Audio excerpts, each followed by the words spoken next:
Hey hello guys, welcome back. I hope आप सब अच्छे होंगे। तो आज का जो हमारा टॉपिक है that is in vitro fertilization, है ना। तो हम इन विट्रो फर्टिलाइजेशन देखेंगे आज कि कैसे हम पिछले लेक्चर में हमने देखा था ना कि कैसे इन विवो फर्टिलाइजेशन हुई है। तो इन विट्रो फर्टिलाइजेशन होने के बाद फिर हम देखेंगे कि एम्ब्रियो को ट्रांसफ़र करने की जो टेक्निक होती है, मतलब एक फ़ीमेल से दूसरी फीमेल में जो एम्ब्रियो ट्रांसफ़र करना है वो आप कैसे कर रहे हैं। ओके, एक तो वो, और बस ये ज़्यादा बड़ा टॉपिक नहीं है, छोटा सा टॉपिक है ना। मेन तो ये आपका इन विट्रो फर्टिलाइजेशन है, तो इस पर तो सवाल आया भी नहीं है, बट ये फिर भी हमको करना है क्योंकि पूछ सकता है, इस पर तो आया हुआ है। तो बस यही चीज़ें हैं इसमें, और ये हमारा 5th लेक्चर होने वाला है। इससे पहले के जो लेक्चर्स है वो आपको प्लेलिस्ट में मिल जाएंगे। तो अगर आपने जो है कनेक्ट करना है मेरे से, तो मैंने आपको इंस्टाग्राम, टेलीग्राम और ईमेल आईडी अपनी सब प्रोवाइड कर दी है, तो आप कनेक्ट कर सकते हैं, अपनी क्वेरी जो है वो पूछ सकते हैं। तो फिलहाल हम लेक्चर शुरू करते हैं अपना। चलो, तो हेडिंग डालो भाई, in vitro fertilization. In vitro fertilization, ठीक है, आईवीएफ भी बोलते हैं। तो हमने फर्टिलाइजेशन पढ़ लिया। तो अब ये जो वाला पार्ट है ना, इन विट्रो फर्टिलाइजेशन, ये आपका सिलेबस में सीक्वेंस में वैसे नहीं दिया हुआ, बट मैं इसको सीक्वेंस में इसलिए पढ़ा रहा हूँ क्योंकि अभी अभी हम वही सब पढ़ रहे हैं ना कि कैसे oogenesis, spermatogenesis, फर्टिलाइजेशन, ये सब। तो ये सीक्वेंस में मैं करा दूंगा, आईवीएफ भी यहीं कराऊंगा, और एम्ब्रियो ट्रांसफर टेक्निक जो है सिलेबस का, वो भी पार्ट यहीं पर हम कर लेंगे, ठीक है। फिर उस वाले जो सेक्शन में डेवलपमेंटल जीन्स इन मैन जो दिया हुआ है वो हम बाद में करेंगे। तो ये अभी कंटिन्यूटी में है, तो यहीं पर हम कर लेते हैं।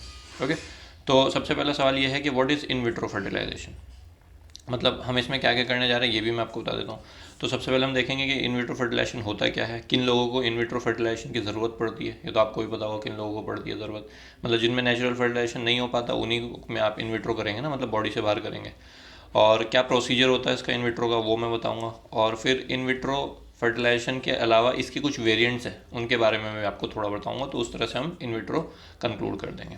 ओके, और इसके बाद अगर ये ज़्यादा लंबा लेक्चर नहीं हो तो इसी में मैं आपको एम्ब्रियो ट्रांसफ़र टेक्निक भी बताऊंगा कि ह्यूमंस में कैसे एम्ब्रियो को ट्रांसफ़र करते हैं, टेक्निक क्या है उसकी, ठीक है। तो ये है। तो सबसे पहले शुरू करते हैं, what is in vitro fertilization. तो इन विट्रो फर्टिलाइजेशन का मतलब क्या होता है कि वो कपल्स, है ना, जो इनफर्टाइल होते हैं, मतलब उनमें जो नॉर्मली फर्टिलाइजेशन का प्रोसेस नहीं हो पाता है, तो उसमें हम क्या करते हैं, या तो मेल में प्रॉब्लम होगी या तो फीमेल में प्रॉब्लम होगी। तो जिसमें भी प्रॉब्लम होती है उसमें या तो एग रिट्रीव करेंगे या तो स्पर्म रिट्रीव करेंगे, जिसमें भी प्रॉब्लम होगी उससे वो गैमेट रिट्रीव करके दूसरे के अंदर डाल देंगे। मतलब मेल से स्पर्म रिट्रीव करा, अगर मेल अपना स्पर्म नहीं पहुंचा पा रहा है फीमेल तक, तो रिट्रीव करके उसको फीमेल की बॉडी में डाल दिया। मान लो अगर फीमेल जो है वो गैमेट नहीं प्रोड्यूस कर पा रही है, तो फिर उसको कहीं और से गैमेट ला के उसको देंगे। या फिर मान लो वो गैमेट प्रोड्यूस कर पा रही है बट वो जो है इन्वायरमेंट प्रोवाइड नहीं करा पा रही है ना, तो फिर उसके लिए हम फिर सरोगेसी का सहारा लेते हैं। तो ये सब आपका इन विट्रो में आता है, समझ गए। तो अगर सिंपल सी लाइन में बोले कि इन विट्रो फर्टिलाइजेशन की डेफिनेशन क्या होगी, तो इन विट्रो फर्टिलाइजेशन जो होता है एक असिस्टेड रिप्रोडक्टिव थेरेपी होती है, एआरटी जिसको हम बोलते हैं, क्योंकि रिप्रोडक्टिव थेरेपी में असिस्टेंट का काम कर रही है, असिस्ट करा रही है ना। और इनफर्टिलिटी ट्रीटमेंट के लिए तो उसमें क्या होता है कि जो एक पेट्री डिश होती है हमारा, जैसे जैसे ये है, तो इसके अंदर हम फर्टिलाइजेशन कराते हैं। ओवम और स्पर्म का जो फर्टिलाइजेशन होता है ये बाहर होता है बॉडी के, that is why it is known as in vitro fertilization. In vivo तो हम पढ़ चुके हैं बॉडी के अंदर कैसे कैसे होगा, ठीक है। तो अब यहाँ पर आपको थोड़ा सा उसका भी ध्यान रखना, जो हमने इन विट्रो कैपेसिटेशन पढ़ा था ना, तो यहाँ पर उसको भी थोड़ा सा ध्यान में रखना, पिछले लेक्चर में जो मैंने आपको बताया था। तो बस यही है, लिखो फटाफट। I V F is an, लिख लो डेफिनेशन पहले। I V F is an assisted reproductive therapy, ART जिसको बोलते हैं, या हम इसको बोलते हैं infertility treatment.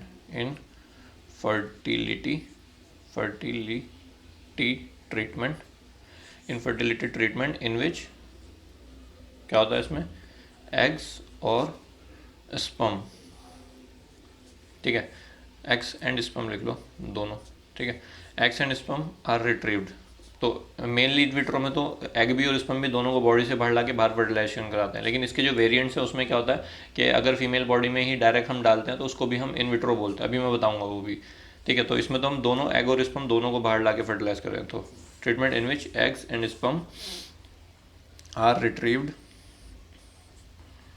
From the male and female partners, ठीक है, एंड प्लेस्ड टुगेदर, साथ में रख देंगे उनको, इन अ पेट्री डिश, ठीक है। इस तरह की डिश होती है फॉर फर्टिलाइजेशन के लिए हमने उनको पेट्री डिश में रख दिया, ठीक है। So that is the definition of IVF.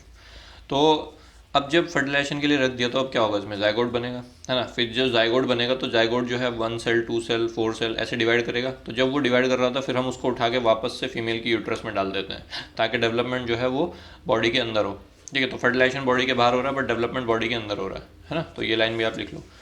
तो after the zygotes, after the zygotes have begun dividing, they are transferred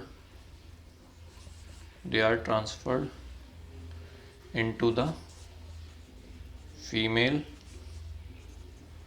partner's uterus, ठीक है, फीमेल पार्टनर यूट्रस में। और जहाँ पर वेयर इम्प्लांटेशन यहीं पे होगा ना, implantation and embryonic development occurs, ठीक है। वो वहाँ पे होगा, जब हम उसको वापस डाल देंगे तो फिर जो फीमेल यूट्रस है उसमें आपका इम्प्लांटेशन और एम्ब्रियोनिक डेवलपमेंट उसी में होगा, अकर्स। कैसे होगा, as in natural as in normal या नेचुरल प्रेगनेंसी, ठीक है। तो ये हो गया। बट अगर मान लो फीमेल जो है जिससे हमने गैमेट रिट्रीव करा है वो ये इन्वायरमेंट प्रोवाइड नहीं कराती तो फिर हम सरोगेसी का सहारा लेते हैं। फिर हम किसी और फीमेल को हायर करते हैं और उसके अंदर ये जो जाइगोट बना ना उसके अंदर इसको डाल देते हैं और डेवलपमेंट फिर उसकी बॉडी के अंदर होता है। तो दैट इज़ सरोगेसी, ठीक है। सरोगेट कर लिया, बोरो कर लिया, तो ये आपका हो गया, ठीक है। अब थोड़ी सी अगर मैं इसकी हिस्ट्री बताऊँ तो सबसे पहले अगर मैं हल्का सा हिस्ट्री में लेके चलूँ आपको, तो सबसे पहला जो इसका डेवलपमेंट हुआ था इन विट्रो फर्टिलाइजेशन का लगभग 1970s के आसपास हुआ था, ठीक है। और जो पहला आईवीएफ बेबी बना है मतलब मेल में, वैसे तो रैबिट में हो चुका था, एम्ब्रियो ट्रांसफ़र टेक्निक हम वहाँ पे डेवलप कर चुके थे, बट आप कह सकते हो कि पहला आईवीएफ बेबी जो था उसका नाम लुइस ब्राउन है। अगर आपने पढ़ा हो तो इंग्लैंड में हुआ था 1978 में, और इंडिया में जो हुआ था उसका नाम दुर्गा था। तो आप ये लिख लो कि फर्स्ट आईवीएफ बेबी, पहला आईवीएफ बेबी जो है वो क्या आपका लुइस ब्राउन, ठीक है।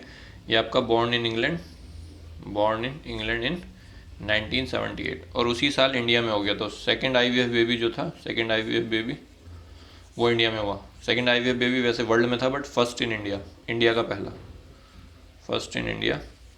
तो उस जो वो जो बेबी था उसका नाम क्या था, दुर्गा। और ये भी आपका इसी के कुछ महीने बाद ही अक्टूबर 1978 में ही आपका ये भी बन गया था। तो ये थोड़ा सा आपको पता होना चाहिए। तो ये बेसिक सी इन्फॉर्मेशन हो गई। अब मेन आता है इसमें कि प्रोसीजर क्या है, व्हाट इज़ द प्रोसीजर या steps involve in vitro fertilization. क्या स्टेप्स हैं, क्या प्रोसीजर है इन विट्रो फर्टिलाइजेशन होने का, ठीक है। तो मोटा मोटी तो 5-6 स्टेप होते हैं, ठीक है। मैं पहले स्टेप्स के नाम लिख देता हूँ। तो सबसे पहले जब भी आईवीएफ होगा, किसी भी दो पेरेंट इन्वॉल्व है ना, तो पहले दोनों का पूरी तरह से एग्जामिनेशन होगा, पूरा इवैल्यूएशन होगा, ब्लड टेस्ट और ये टेस्ट और सीमेंट टेस्ट और सब सारे टेस्ट वेस्ट हो जाएंगे। तो पहला जो स्टेप होता है वो होता है इनिशियल इवैल्यूएशन, ठीक है। तो इनिशियल इवैल्यूएशन में आपका क्या क्या, ब्लड टेस्ट हो गया, ब्लड टेस्ट है ना, सेमिनल फ्लूइड है उसका टेस्ट हो गया, है ना। और जो फीमेल से आप क्या ले रहे हो, गैमेट फीमेल के ले रहे हो तो उनका भी टेस्ट वेस्ट कर लेंगे कि हाँ भाई सब ठीक है। और जो फीमेल का जो वेजाइनल है, उसका जो यूट्रस वाला पार्ट है उसका अल्ट्रासाउंड करके देख लेंगे कि हाँ भाई सब ठीक है, मतलब ये इन्वॉल्वमेंट प्रोवाइड कर सकती है कि नहीं। तो ट्रांस वेजाइनल अल्ट्रासाउंड, यूएसजी लिख लो, ultrasonography ultrasound. So that is initial evaluation. अब इनिशियल इवैल्यूएशन करने के बाद क्या करोगे, जो नॉर्मली जो होता है ना फीमेल में, वो क्या होता है कि नॉर्मली एक साइकिल में, एक मेंस्ट्रुअल साइकिल में एक ही एग बनता है, वो हमने पढ़ा था पिछले लेक्चर में।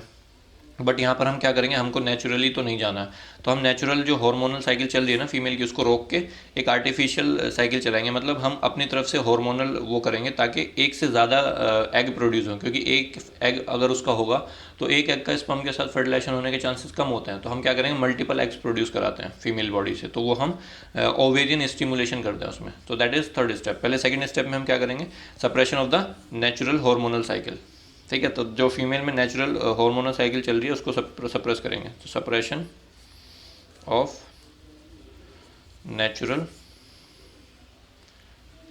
हार्मोनल साइकिल, ठीक है, टू स्टॉप नेचुरल ओव्यूलेशन, ठीक है, जो एक ही गैमेट बनेगा, मतलब एक ही एग जो बनेगा उसको रोकने के लिए हमने किया। और अब हम ओवेरी को स्टिमुलेट करेंगे, ओवेरियन स्टिमुलेशन। ओवेरियन स्टिमुलेशन क्यों करेंगे हम? क्योंकि हमको यहाँ पर हाइपर स्टिमुलेट करना ओवरी को, ताकि वो ज़्यादा से ज़्यादा मैच्योर oocytes प्रोड्यूस कर सके। तो यहाँ पर आप क्या करते हैं, ओवेरियन स्टिमुलेशन में हम क्या करते हैं, जो गोनेडोट्रोपिन्स होते हैं ना, जैसे LH, FSH हमने पढ़ा था, तो हम उनका इंजेक्शन देते हैं इसको, है ना, या HCG भी दे देते हैं, जो ह्यूमन कोरियोनिक गोनेडोट्रोपिन होता है उसके भी दे सकते हैं।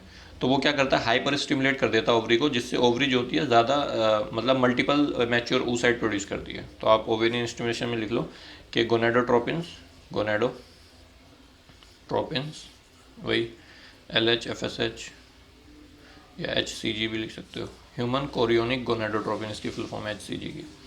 ठीक है, तो gonadotropins are used to hyper stimulate the ovaries to produce multiple mature oocytes। Normally कितना होता है? नॉर्मली तो एक ही होता है, बट अब हमको यहाँ पर मल्टीपल चाहिए, क्योंकि हमको रिस्क नहीं लेने का है, अपने को रिस्क नहीं लेने का, अपने को ज़्यादा oocyte चाहिए ताकि फर्टिलाइजेशन होने के चांसेस बढ़ जाए।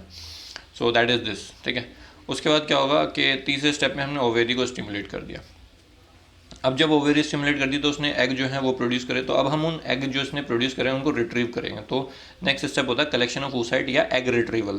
तो fourth step is egg retrieval, या इसको बोलेंगे कलेक्शन ऑफ oocyte। जो oocyte बनाए गए हैं उसको अब हम कलेक्ट करेंगे। ठीक है, और इसको कलेक्ट करने के लिए हमारे पास हम ना वो जो क्या बोलते हैं, एक ट्यूब के थ्रू जो है ना, हम उससे हम रिट्रीव करते हैं, सक्शन की हेल्प से हम इसको रिट्रीव करते हैं, है ना।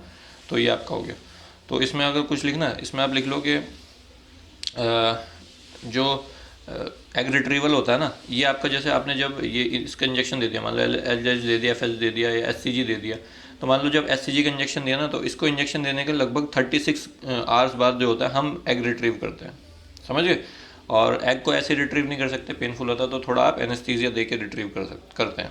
ठीक है, और बस यही सब इसमें होता है। और मैंने आपको बता दिया कि सक्शन डिवाइस से होता है, और लगभग हम 10 से 15 oocyte जो हैं वो सक कर लेते हैं, रिट्रीव कर लेते हैं। तो ये सब बातें लिख लो आप इसमें। तो आप यहाँ पे लिखो कि oocyte maturation is performed, oocyte maturation is performed generally by HCG। ठीक है, ह्यूमन कोरियोनिक गोनेडोट्रोपिन। तो मैच्योरेशन इसी से होता है, इसको हम ट्रिगर शॉट भी बोलते हैं। मतलब पहले तो हम ये दे रहे हैं स्टिमुलेशन के लिए, लेकिन एक ट्रिगर शॉट भी देते हैं। तो जब ये ट्रिगर शॉट देते हैं तो इस ट्रिगर शॉट के देने के बाद आफ्टर 36 दिख रहा है, after 36 hours of this HCG injection, eggs are retrieved अगले पेज पे लिखते हैं उसको।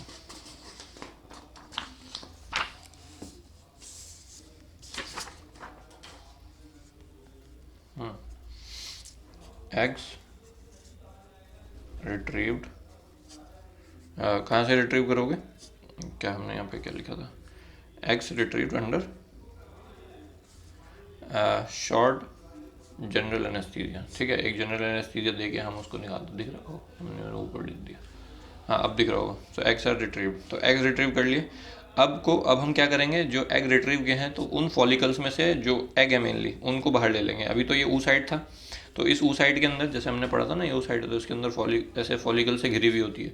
तो हम क्या करेंगे, अब यहाँ पे लिख लो एग्स aspired from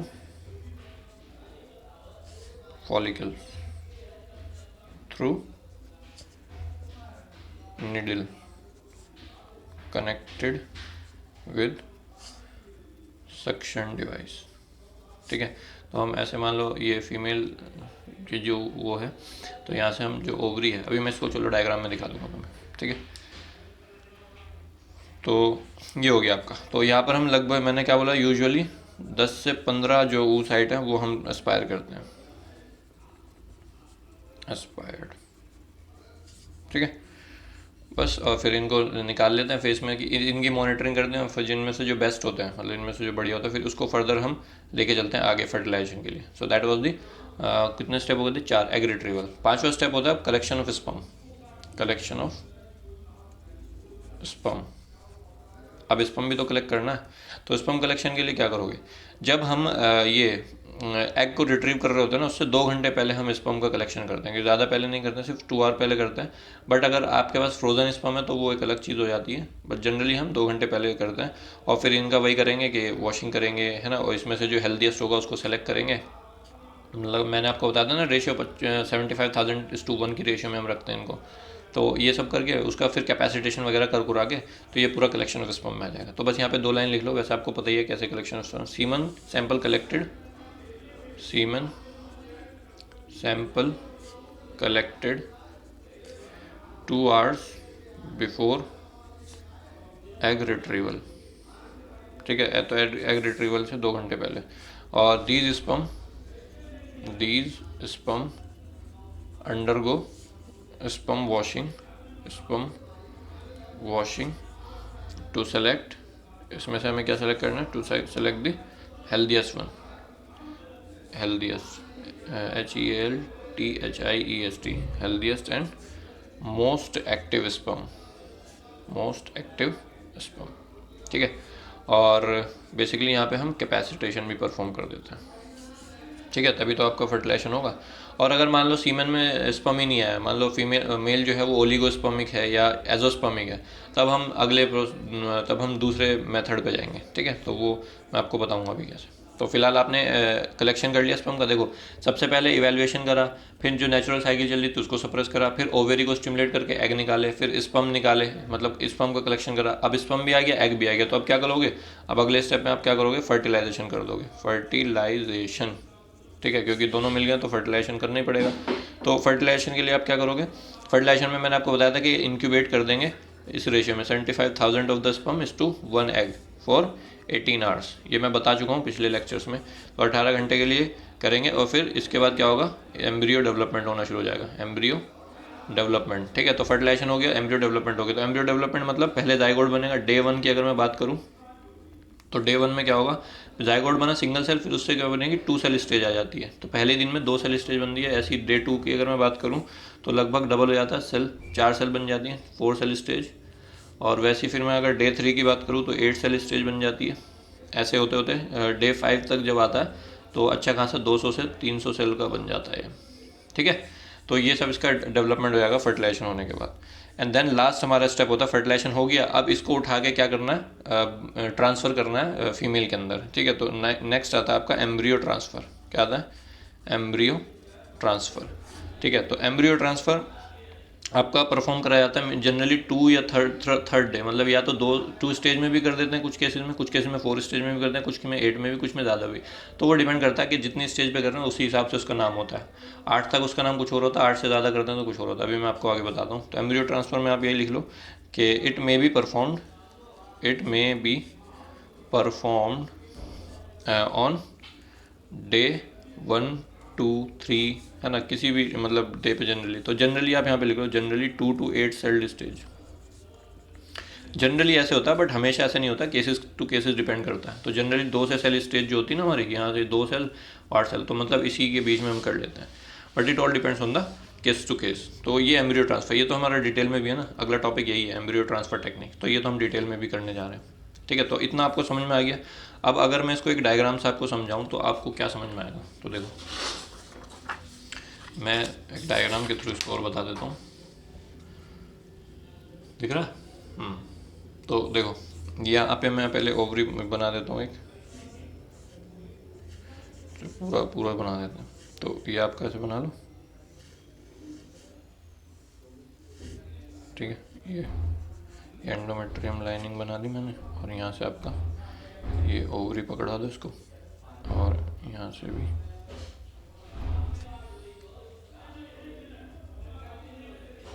ये इनफंडिबल हो गया, ऐसे करके थोड़ा सा। तो ये हमारी ओवरी थी, ठीक है। तो इस ओवरी से मान लो, इस ओवरी में ये आपके जो ऊ साइड थे पड़े हुए हैं, ठीक है। तो अब अगर ये पड़े हुए हैं तो सबसे पहले आप क्या करोगे, मतलब वो स्टेप हो गया आपका, इवेल्युएशन हो गया, सप्रेशन हो गया, सब हो गया, ओवेरियन स्टिमुलेट कर दिया तो ओवम बन गया। तो आप अब यहाँ से इनको क्या करोगे, यहाँ से आपने इन दोनों को उठाया तो ये इसका हो गया आपका oocyte एस्पायरेशन, ठीक है। तो oocyte एस्पायरेशन हमने कौन से स्टेप में करा था, जो आपका थर्ड स्टेप था ना, एग, फोर्थ स्टेप था शायद, एग रिट्रीवल। तो ये हमने एग रिट्रीव करा तो यहाँ पे हमारे को एग मिल गया, ये एग आ गया, ठीक है। अब ये एग आ गया, अब फिर उसके बाद हम क्या करेंगे, इसी तरह से स्पर्म का कलेक्शन करेंगे। तो ये मान लो स्पर्म कलेक्ट करके हम ये स्पर्म ले आए, तो ये स्पर्म आ गए। तो अब इन दोनों को क्या करेंगे हम, ये दोनों को मिलाएंगे तो इनका क्या हो जाएगा, फर्टिलाइजेशन हो जाएगा, फर्टिलाइजेशन। और ये हमारा कहाँ हो रहा है, पेट्री डिश में हो रहा है, ठीक है। एक ऐसी डिश रखी हुई है, तो ये आपका ऐसे, ठीक है, ये। तो इस तरह से हमारा ये फर्टिलाइजेशन हो गया, ठीक है। फर्टिलाइजेशन होने के बाद क्या होगा, सेल जो है डिवाइड करेंगे, cells divide in vitro, in vitro cell divide करेंगे। तो ये मान लो देखो पेट्री डिश पड़ी हुई है हमारी, तो इसी में क्या होगा, पहले सिंगल सेल से आपका 2 सेल स्टेज आएगी, तो ऐसे मान लो 2 सेल बन गई, फिर इसका फिर फर्दर डेवलपमेंट होगा तो थोड़ा बड़ा हो जाएगा, तो ऐसे मल्टीपल सेल बन गई, है ना। तो अब आप इसको क्या करोगे, आप इसको ट्रांसफ़र कर दोगे फीमेल की बॉडी के अंदर, और ये फीमेल की बॉडी में जाएगा, तो यहाँ पर पहुँचा, फिर ये एम्बेड हो जाएगा, इसको इम्प्लांटेशन हो जाएगा इसका। तो आपने यहाँ पे क्या करा, एम्ब्रियो ट्रांसफर्ड इनटू यूट्रस, ठीक है। तो यूट्रस में हमने एम्ब्रियो को जो है वो ट्रांसफ़र कर दिया। सो ये आपका इस तरह से मतलब पूरा प्रोसेस चला है। मतलब डिटेल तो मैंने आपको बताई दी है कि कैसे कैसे कौन कौन से स्टेप पे क्या क्या हो रहा है, बट ओवरऑल एक अगर पिक्चर व्यू में देखें तो इस तरह से कुछ हो रहा है, समझ गए ना। तो ये आपको समझ में आ जाना चाहिए। अब इसके बाद क्या है कि मैं आपको कह रहा था कि मैं इसके कुछ वेरिएशंस बताऊंगा, ठीक है। आईवीएफ में क्या होता है, आईवीएफ का मतलब सब समझ गए, बॉडी से बाहर फर्टिलाइजेशन, लेकिन इसके कुछ वेरिएंट्स होते हैं, तो मैं वो बताना चाह रहा हूँ। आपके 2-3 वेरिएंट्स का नाम लिख लो आप, लिखो वेरिएशंस ऑफ आईवीएफ, ठीक है। तो आईवीएफ के वेरिएशंस क्या क्या है, तो इसमें आपके 2-3 आपको लिखना है। एक तो आपको लिखना है ICSI, एक आपको लिखना है गिफ्ट, और एक आपको लिखना है जिफ्ट, ठीक है। ICSI का मतलब होता है intra cytoplasmic sperm injection, intra cytoplasmic sperm injection. Gift का मतलब होता है gamete intrafallopian transfer, gamete intrafallopian transfer. Gift का मतलब होता है zygote intrafallopian tube transfer, zygote intra fallopian transfer, ठीक है। तो ये 3 हो गए। और एक होता है IUT, ठीक है, वो टाइप नहीं है उसका, बस एक वो नाम है IUT, intra uterine transfer, intra uterine transfer, intra uterine transfer. मतलब ये तो वेरिएंट नहीं है, ये तो वही है जो हम कर रहे हैं जनरली। तो ये आपके कुछ नाम है, अब मैं इनको एक एक करके बता दूँ। देखो पहले का नाम देखो, इंट्रा साइटोप्लाज्मिक स्पर्म इंजेक्शन। तो मतलब इंट्रा साइटोप्लाज्मिक मतलब with in the cytoplasm, sperm injection मतलब स्पर्म का इंजेक्शन करे। तो देखो होता क्या है कि कुछ केसेस में जैसे मान लो ये एग है, ठीक है, तो ये एग है, इसका न्यूक्लियस है और ये आपका साइटोप्लाज्म है, तो इसके आसपास आपका स्पर्म आना चाहिए इसको फर्टिलाइजेशन करने, जो हम नॉर्मली पढ़ चुके हैं पिछले लेक्चर्स में। तो जनरली ऐसा होता है, बट कभी कभी क्या होता है कि ये जो स्पर्म है ये या तो ओलिगोस्पर्मिक हो गए, या मान लो है ही नहीं। तो जब ये है ही नहीं तो ये फर्टिलाइजेशन नहीं कर पाएगा, या ओलिगोस्पर्मिक है मतलब बहुत वीक है और ये फर्टिलाइजेशन नहीं कर पा रहे, तो हम क्या करते हैं, सीधा एक इंजेक्शन लेते हैं, और वो इंजेक्शन बहुत ही मतलब नैनो स्केल पे जाके हम क्या करते हैं, इस जो एग का साइटोप्लाज्म है सीधा इसके अंदर जो स्पर्म है इसका न्यूक्लियस सीधा डाल देते हैं, समझ लो। तो इसको ये जो प्रोसेस करना पड़ता था ना, वो जो हम पीछे पड़ गए हैं पूरा, वो प्रोसेस नहीं करना पड़ रहा है फर्टिलाइजेशन वाला। वो डायरेक्ट ही हमने इसका जो जेनेटिक मटेरियल है, जो भी इसका इन्फॉर्मेशन न्यूक्लियस की, वो डायरेक्ट हमने इसके साइटोप्लाज्म में डाल दी एग के। तो that is intra cytoplasmic sperm injection, ठीक है। तो ये आप किन लोगों में बेसिकली होगा, उन लोगों में जिनमें फर्टिलाइजेशन नहीं हो पा रहा है, है ना, उन्हीं उन्हीं केसेस में देखने को मिलेगा। तो हम क्या करते हैं, एक ही स्पर्म जो होता है उसको डाल देते हैं। अगर एक से ज़्यादा डालोगे तो दिक्कत हो जाएगी, तो सिंगल स्पर्म यहाँ पे डालते हैं। तो देखने को ये मिला कि जब आप ICSC के साथ IVF, मतलब IVF के साथ जब ICSC परफॉर्म करते हो तो ज़्यादा अच्छा रिजल्ट होता है, गिव्स मोर फेवरेबल रिजल्ट। क्योंकि आप अगर फर्टिलाइजेशन नॉर्मल होने का वेट करोगे तो पता नहीं कब जाके होगा। मान लो ओलिगोस्पर्मी की कंडीशन है तो होगा भी कि नहीं होगा पता नहीं। तो हम क्या करते हैं, सीधा ये करते हैं, फिर इसको डेवलप होने देते हैं और देन उठा के आपका फीमेल की बॉडी के अंदर डाल देते हैं। सो that is a variant of IVF। तो आप यहाँ पे 2-3 पॉइंट लिख लो। डेवलप्ड, ऐसे लिख लो, ICSI is developed to treat couples who had low probability of achieving fertilization, ठीक है, due to male partners extremely low number of normal viable sperm, ठीक है, उसके पास है ही नहीं। तो हमने इस कंडीशन को क्या बोला, ओलिगोस्पर्मिया मतलब जितना चाहिए उतने वायबल नंबर ऑफ स्पर्म नहीं है फर्टिलाइजेशन करने के लिए, समझ गए। सो इस केस में हम ICSI कर लें। और एक पॉइंट और लिख लो, कि दिख रहा है क्या, नहीं दिख रहा, हाँ, एक पॉइंट ये लिख लो कि single sperm is injected into the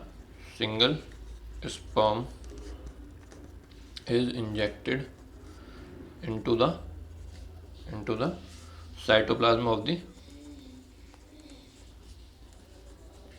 egg, ठीक है। So that was the ICSI। अब ये ICSI हो गया। अब इसी तरह से मैं दूसरा आपको बताऊँ, ICSI क्लियर हो गया ना, सीधा बस स्पर्म का न्यूक्लियस उठा के साइटोप्लाज्म में डालना फीमेल वाली के, बस ये। अब दूसरा है gamete intrafallopian transfer. Gamete intrafallopian transfer में हम क्या करते हैं, देखो नाम में है गैप, मैं इसको लिख देता हूँ।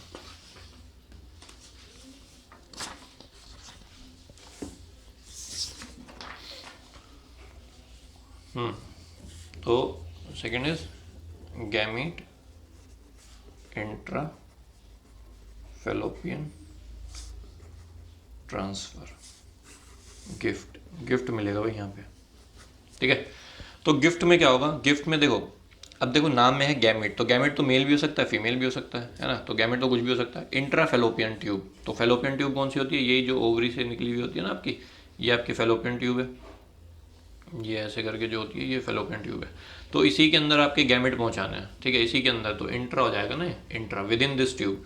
तो इस ट्यूब में मान लो, देखो क्या है कि जो स्पर्म आपने, मतलब स्पर्म जो है वो अपने आप नहीं पहुंच पा रहा है यहाँ तक, तो हम क्या करेंगे, स्पर्म को डायरेक्ट यहीं पे डाल देंगे। तो स्पर्म इज अ गैमेट, तो सीधा गैमेट इंट्राफेलोपियन ट्रांसफर हो गया। या मान लो कोई फीमेल है जिसकी बॉडी में इन्वायरमेंट तो प्रोवाइड कराया जा सकता है लेकिन वो गैमेट प्रोड्यूस नहीं कर सकती, तो हम क्या करेंगे, उसको बाहर से फीमेल गैमेट भी डाल देंगे उसकी बॉडी में और मेल गैमेट भी डाल देंगे। तो दोनों गैमेट हम डाल के यहीं पर उसका within the body fertilization हम कराएंगे, ठीक है।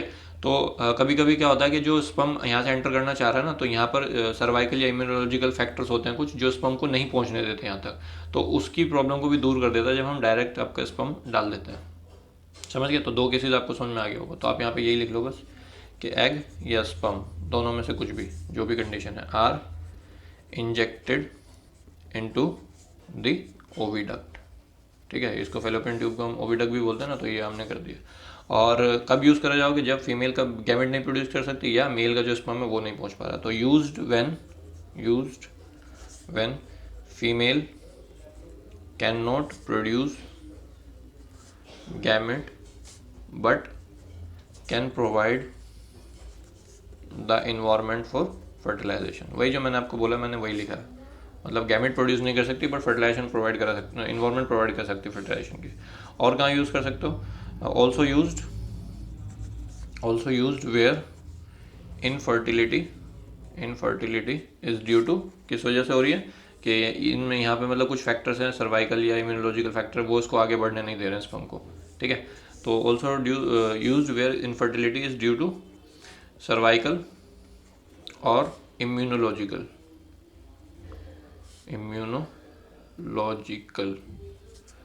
factors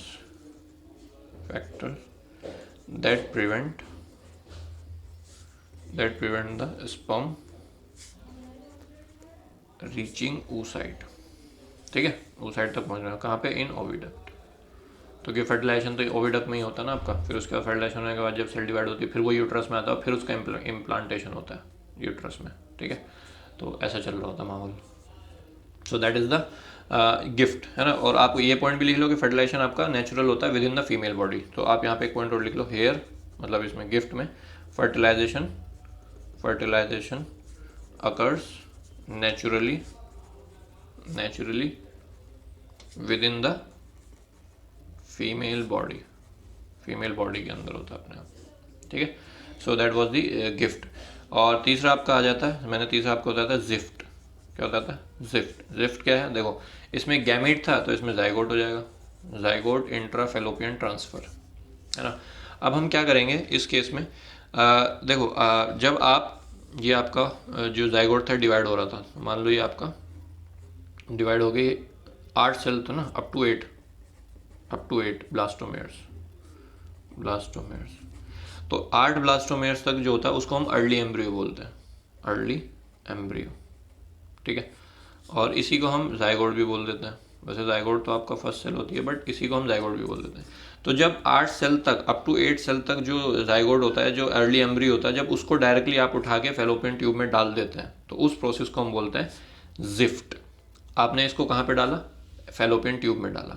और यही चीज़ जब आप परफॉर्म करते हो मोर देन 8 ब्लास्टोमेयर्स के साथ, ध्यान से सुनना, यही चीज़ आप परफॉर्म करते हो जब 8 ब्लास्टोमेयर्स के साथ, तो आप इसको फेलोपियन ट्यूब में नहीं डालते, आप इसको उस टाइम पे डालते हो यूट्रस में। ठीक है, तो इसको बोलते हैं, इस प्रोसेस को बोलते हैं IUT, इंट्रा यूट्राइन ट्रांसफर। समझ गए? तो मैंने जो पीछे चौथा लिखा था IUT, इंट्रा यूट्राइन ट्रांसफर, तो उसका मतलब होता है जब आप 8 ब्लास्टोमेयर से ज़्यादा का जो ये आपका बना है, तो जब ये 8 सेल से ज़्यादा ब्लास्टोमेयर होगा तब इसको आप फेलोपियन ट्यूब में ना डाल के यूट्रस में डालेंगे, तब हम उस ट्रांसफर को बोलेंगे इंट्रा यूट्राइन ट्रांसफर। अगर अप टू 8 डाला तो आप उसको क्या बोलोगे? एम्ब्रियो ट्रांसफर या zygote transfer, early embryo transfer या जाइगोट ट्रांसफर। तो दैट इज जिफ्ट। क्लियर हो गया? तो जिफ्ट में लिख लो जाइगोट और अर्ली एम्ब्रियो, वही जो मैंने लिखा up to 8 blastomeres are transferred directly into the fallopian tube। ठीक है, फेलोपियन ट्यूब में, यूट्रस में नहीं है भाई, ध्यान रखना, फेलोपियन ट्यूब में डाल रहे हैं। जो फेलोपियन ट्यूब है ना आपकी, यही फिर से मैं बना देता हूँ, ये जो ओवरी का यहाँ पे, तो इसी फेलोपियन ट्यूब में आप डालेंगे डायरेक्टली। तो डायरेक्टली फेलोपियन ट्यूब में डाल दिया तो ये। तो अब इसमें क्या होता है, इसमें गैमेट में तो क्या होगा ना कि गैमेट आपने जब डाल दिया तो आपको पता नहीं फर्टिलाइजेशन होगा या नहीं होगा, कुछ नहीं पता, बट ये तो शॉर्ट फर्टिलाइज हुआ ही आपने डाला ना।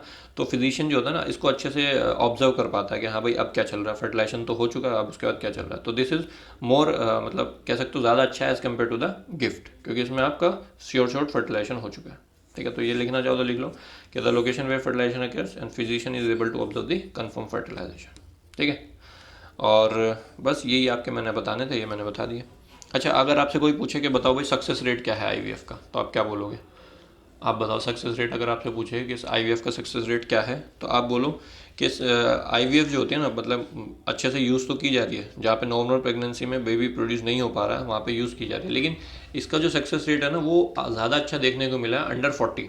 मतलब अगर 40 साल के अंडर आपने अगर करा तो आपके सक्सेस रेट होते हैं लगभग 40 to 50%, या किसी किसी केसेस में 50% से ज़्यादा भी होते हैं।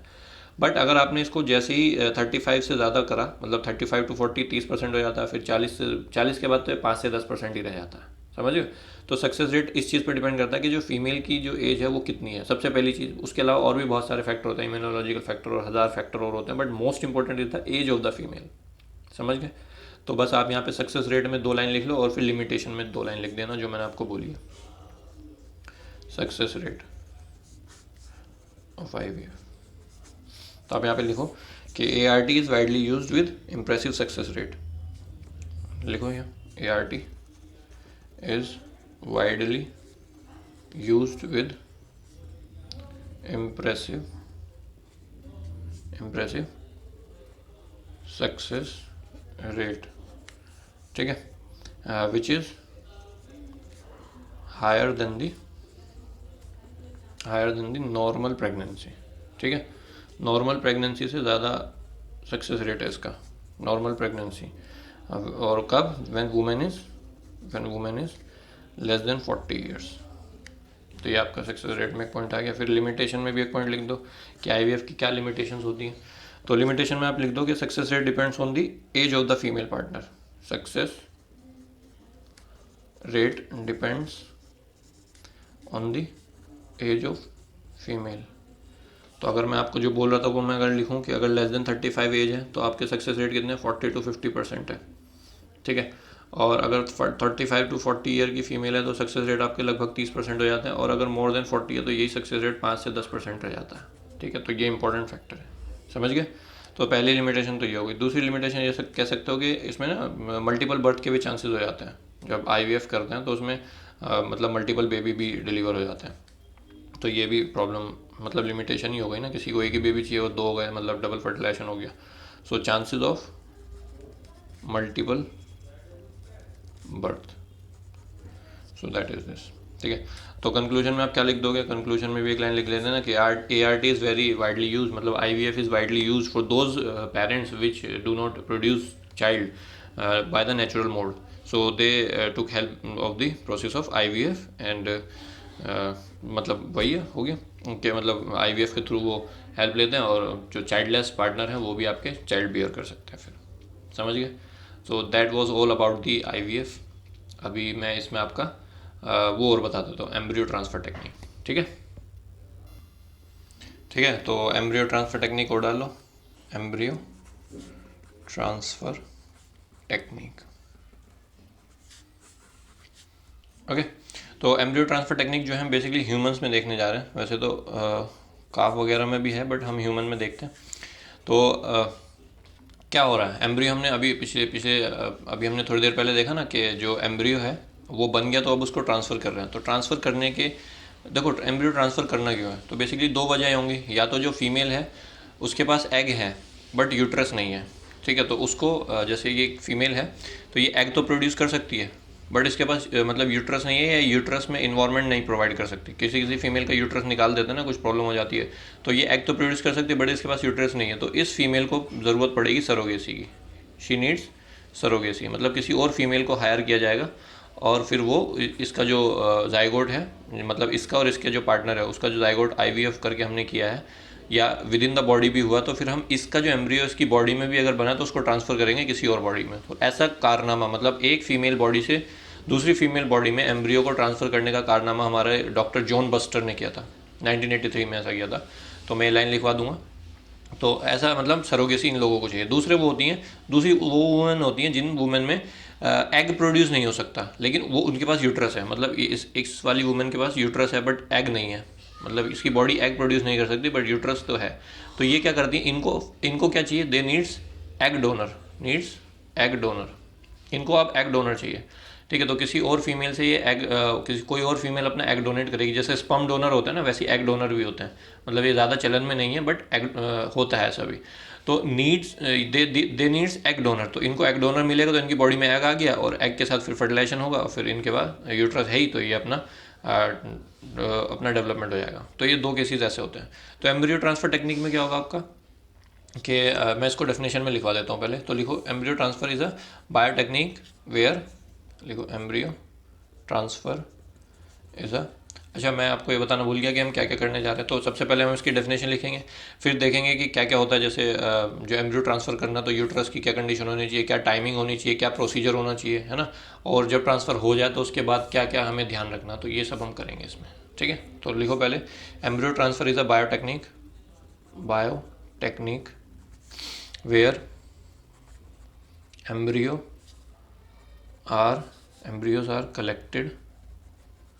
embryos are collected from the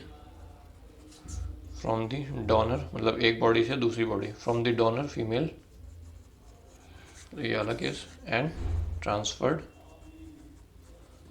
transferred into uterus of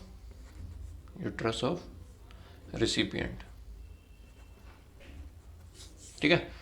and recipient जो होगा ये क्या काम करेगा, she serves as a foster mother which serves as a foster mother, mother, ठीक है। और कब तक ये, जब तक प्रेगनेंसी चलेगी तब तक ये फोस्टर मदर का काम करेगी, ठीक है। So that is the definition of embryo transfer technique. समझ गया ना। तो एम्ब्रियो ट्रांसफ़र टेक्निक में क्या हो रहा है कि एम्ब्रियो ट्रांसफ़र कर रहे हैं एक फीमेल की बॉडी से दूसरी फीमेल की बॉडी में एम्ब्रियो ट्रांसफ़र कर रहे हैं। सो that is embryo transfer technique. और एम्ब्रियो ट्रांसफ़र जो होते हैं वो दो तरह से हो सकते हैं, या तो आपका फ्रेशली फर्टिलाइज एम्ब्रियो ट्रांसफ़र हो जैसे इस केस में हुआ, या आपका इन विट्रो जो हुआ ना उसको भी आप एम्ब्रियो ट्रांसफ़र टेक्निक के थ्रू ट्रांसफ़र कर सकते हो। तो वो या तो आपका इन विट्रो जो हुआ उसको आप फ्रोजन स्टेज में भी रख सकते हो, नॉर्मली भी ट्रांसफ़र कर सकते हो। तो embryo transfer can be of two types, दो टाइप्स के हो सकते हैं, या तो fresh, FRESH, fresh embryo, fresh fertilize जो होता है, फ्रेश फर्टिलाइज एम्ब्रियो ट्रांसफ़र, मतलब अभी अभी हुआ, फीमेल की बॉडी में और उसको उठा के डाल दिया दूसरी फीमेल की बॉडी में, तो ये तो हो गया ये। और दूसरा होता है फ्रोज़न, फ्रोज़न एम्ब्रियो ट्रांसफ़र, ठीक है। फ्रोज़न एम्ब्रियो ट्रांसफ़र जो आपका इन विट्रो किया गया था या फीमेल की बॉडी से निकाल के रखा गया था, फर्टिलाइज फ्रोज़न करके रखा, और जब टाइम मिला, जब यूट्रस जो है वो प्रॉपरली प्रिपेयर्ड हो गया, तो हमने इसको क्या करा, फिर इसका जो फ्रोज़न है उसको थॉ किया एंड देन हमने उसको ट्रांसफ़र कर दिया। तो यहाँ पे आप लिख लो दे थॉट, THAWED वाला thawed, just prior to the transfer, transfer से पहले ही जस्ट उसको थॉ करेंगे और फिर उसके बाद उसको डाल देंगे। सो that is of two types. समझ में आ गया इतना? ओके। तो एम्ब्रियो ट्रांसफ़र होता क्या है और कैसे हो रहा है ये आपको क्लियर हो गया होगा। अब मैं अगर बोलूँ कि सबसे पहला एम्ब्रियो ट्रांसफ़र किसने करा, तो सबसे पहले एम्ब्रियो ट्रांसफ़र किया था 1890 में हीप ने। उसने क्या करा, एक फीमेल रैबिट से दूसरी फीमेल रैबिट में एम्ब्रियो ट्रांसफ़र कर दिया। तो फर्स्ट अगर बोले, so first embryo transfer, ET में लिख रहा हूँ सब जगह, embryo transfer was performed by heap, HEAP, heap in 1890s, ठीक है। और किस में किया था इसने, इन रैबिट में किया था इसने। और अगर मैं आपसे बोलूँ कि पहला ह्यूमन में किसने किया था, तो मैंने आपका जॉन बस्टर का नाम बताया, तो आप लिख लो first embryo transfer from one human to another was done by doctor John Buster in human in 1983, USA में हुआ था, ठीक है। तो ह्यूमन में डॉक्टर जॉन बस्टर ने किया था, तो ये हुआ। तो अब तो हमने देख लिया कि भाई एम्ब्रियो ट्रांसफ़र टेक्निक होती क्या है, एम्ब्रियो ट्रांसफ़र कैसे मतलब हो रहा है। अब उसके बाद हम ये देखेंगे कि मतलब क्या क्या कैसे कैसे हो रहा है, मतलब चीज़ें कैसे कैसे हम कर रहे हैं। तो सबसे पहले हम करेंगे यूट्राइन की प्रिपरेशन, क्योंकि जब तक आपका यूट्रस में जो एंडोमेट्रियम है, जो यूट्रस की लाइनिंग है, जब तक वो इम्प्लांटेशन बियर करने के लायक नहीं होगी, तब तक तो आप ये एम्ब्रियो ट्रांसफ़र करने का फ़ायदा ही क्या है, क्योंकि अगर वो उसको बियर ही नहीं कर पाएगी तो फिर ये तो वो हो जाएगी, मतलब डिस्कार्ड हो जाएगी ना, ये सक्सेसफुल नहीं हो पाएगा। तो पहले हम ल्यूटियल फेज जब चल रहा था ना, जब मैंने आपको मेंस्ट्रुअल साइकिल पढ़ाई थी, तो ल्यूटियल फेज में एंडोमेट्रियल लाइनिंग जो होती है वो सबसे मैक्सिमम थिक हो जाती है ना। तो उसको करने के लिए हम क्या करते हैं, 2 हफ्ते पहले, जब ल्यूटियल फेज आपका हो रहा था उसके 2 हफ्ते पहले हम ईस्ट्रोजन साइकिल चलाते हैं, और ईस्ट्रोजन के साथ साथ थोड़ा प्रोजेस्टेरोन भी दे देते हैं, ताकि जो एंडोमेट्रियम की लाइनिंग है वो आपकी थिक हो जाए। तो सबसे पहले आप लिखो यूट्राइन प्रिपरेशन। तो हम यूट्राइन प्रिपरेशन कर रहे हैं पहले, ठीक है। तो इसमें लिखो नीड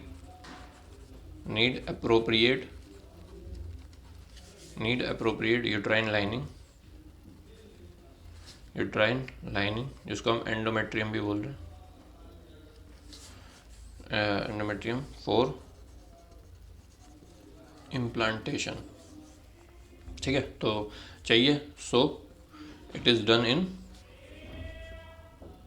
इन ल्यूटियल फेज, ठीक है। और कैसे करते हैं, here given estrogen for 2 weeks, 2 हफ्ते तक देंगे, then combination of estrogen plus progesterone, फिर दोनों का कॉम्बिनेशन देंगे, ठीक है। तो इस तरह से हमने यूट्रस प्रिपेयर कर लिया। अब टाइमिंग क्या है, क्या मतलब किस टाइम पे ट्रांसफ़र करोगे आपका। तो जनरली हम देखते हैं, मैंने आपको अभी बताया पीछे जब हमने पढ़ा कि जनरली 2 to 8 सेल स्टेज जो होती है वो लगभग 3 दिन के आसपास बन के तैयार हो जाती है। तो हम 3 दिन जब हो जाते हैं तो हम फिर उसमें चेक कर सकते हैं किसी तरह का कोई जेनेटिक डिफेक्ट तो नहीं है।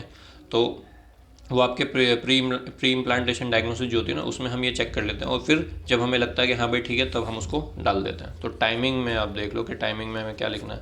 तो टाइमिंग में आप लिख लो कि embryos generally transferred in the human uterus, embryos generally transferred to women's uterus at 2 to 8 cell stage, 2 से 8 सेल स्टेज। और जनरली डे 3 जो होता है आपका, day 3 cell of the embryo, day 3 cell stage of the embryo, cell stage of the embryo.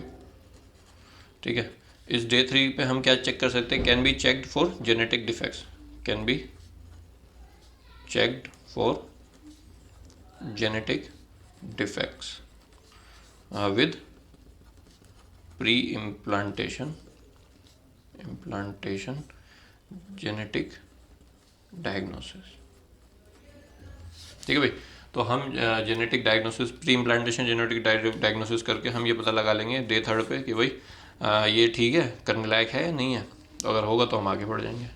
तो ये हमको 2 चीज़ें कर ली। अब हम प्रोसीजर देखते हैं कि हम करते कैसे हैं। ठीक है, तो प्रोसीजर मैं दिखाता हूँ आपको।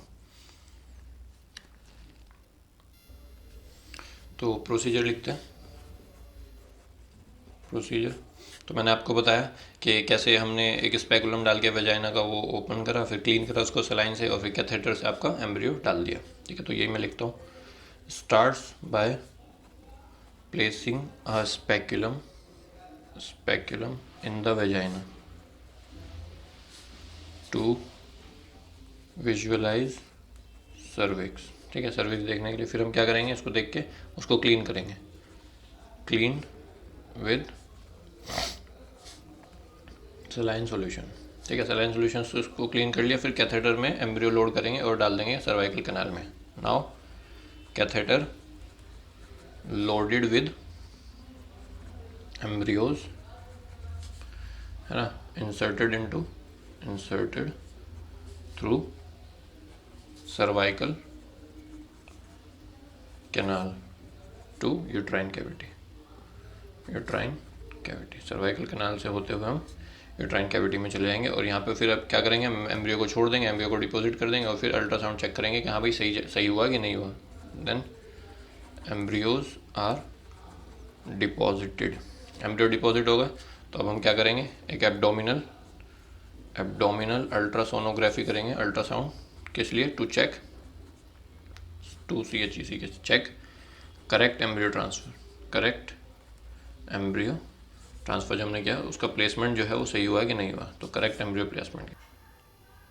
देखो ये दिस इज स्पेकुलम, तो इसको हम वेजाइना के अंदर इंसर्ट करते हैं और उसको विजुअलाइज करते हैं अच्छे से। ठीक है, और ये कैथेटर है, दिस इज कैथेटर। तो इसी में हम क्या करते हैं? एम्ब्रियो को लोड करते हैं, और एम्ब्रियो को लोड करके फिर उसके बाद यूट्राइन कैविटी में पहुंचाते हैं सर्वाइकल कैनाल के होते हुए। ठीक है, तो देखो इसको मैं इसी में से और दिखाता हूँ। ये देख रहे हो, यहाँ पे देखो, ये जो हमारा था स्पेकुलम, इसको हमने डाला, तो दिस इज सर्विक्स। ये सर्विक्स का विजुअलाइजेशन हो रहा है। और ये तो आपका, चलो ये यहाँ पे तो सैंपल ले रहा है, ये तो आपका डायग्नोसिस स्टेज दिखा रहा है, इसको मत देखो। ये देखो, ये सर्विस इसके अंदर डाला। अब यहाँ से क्या करेगा? ये इसके हाथ में तो अभी ये डायग्नोस्टिक इंस्ट्रूमेंट है, बट यहाँ से क्या करेगा? ये आपका कैथेटर जो है वो इसमें एंटर करेगा, और वो कैथेटर आपका अंदर यूट्राइन कैविटी तक पहुँच जाएगा। तो यूट्राइन कैविटी तक पहुँच जाएगा तो फिर वहीं पर हम आपके एम्ब्रियोज को डिपॉजिट कर देंगे। समझ गए? तो मतलब पहले स्पेकुलम लिया, उसको वेजाइना के अंदर इंसर्ट किया, वेजाइना को इंसर्ट करने के बाद सर्विक्स को अच्छे से विजुअलाइज करा, विजुअलाइज करने के बाद जो क्लीनिंग वगैरह करनी थी सलाइन से इस सर्विक्स के पार्ट की, वो क्लीनिंग करी। फिर कैथेटर लिया, कैथेटर में एम्ब्रियो को लोड करा, लोड करने के बाद उसको सर्विक्स के अंदर डाला, सर्विक्स के अंदर सर्वाइकल कैनाल के होते हुए हमारा यूट्राइन कैविटी तक पहुंचा, एम्ब्रियो को वहाँ पे डिपॉजिट कर दिया और इसको कैथेटर को बाहर निकाल लिया, है ना। देन उसके बाद आपका इस एब्डोमिनल कैविटी का एक अल्ट्रासोनोग्राफ करा, मतलब अल्ट्रासाउंड करा, और फिर चेक करा कि कंफर्म करा कि हाँ भाई सही हुआ कि नहीं हुआ। सो दैट इज़ द प्रोसीजर। समझ गए? मज़ा आ गया इसमें? समझ गए? ठीक है, so that is the procedure. Simple है, कोई प्रॉब्लम नहीं है इसमें तो। और जो कभी कभी क्या होता है, मल्टीपल प्रेगनेंसीज हो जाती हैं, तो उस रिस्क को दूर करने के लिए हम क्या करते हैं? सिंगल एम्ब्रियो ट्रांसफर टेक्निक होती है, उसको यूज़ करते हैं। तो उसका नाम है elective single embryo transfer technique. उसको डिटेल में पढ़ने की जरूरत है, बस आपको नाम पता होना चाहिए। सो टू, एक पॉइंट यहाँ पे लिख लो, to prevent the risk of multiple pregnancies, recent technique called ESET। ठीक है, इसका नाम है आपका elective single embryo transfer is used. ठीक है, इलेक्टिव सिंगल एम्ब्रियो